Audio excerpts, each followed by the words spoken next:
It Should Be Called Christmas is easily the most personal and toughest album project I've ever worked on. As the album liner notes say, it really did start off as a vague notion that I quickly dismissed. But that notion just would not go away. All I knew as I messed around with material before I'd even decided, yeah, we definitely have an album here, I wanted it to be something special. I knew I wanted a couple of originals on it, and I knew I wanted to do tunes that weren't necessarily things you would hear day after day after day starting Halloween. I had originally intended to put it out in the fall of 2014, but my dad's passing put everything on hiatus. Somehow, you don't feel like being creative when you're losing a family member.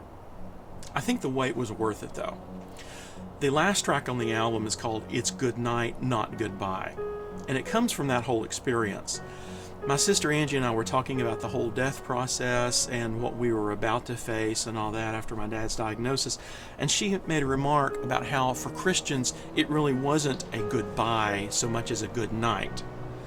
And that kind of stuck with me. I had been tossing around a few ideas. The original title was Loss, but after she said that, I thought that's the title. I was at work. I work at a middle and high school, and stopped by a piano after school and started doodling around.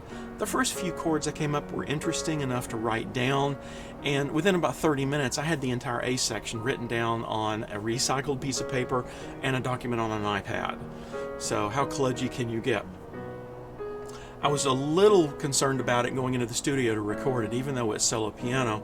I'm sitting in a big room with a baby grand piano, tons of mics and foam and headphones and all that kind of stuff, and I wasn't sure I could pull it off because I wasn't sure emotionally what was going to happen. It wasn't as tough as I was afraid it was going to be. It was very sobering though, and I kept thinking about Dad as I was recording it, and stages of grief. So you get a bit of sadness, you get a bit of anger, you get a bit of the whole grief process thing going on there. I hope you hear it, and it ends up with hope.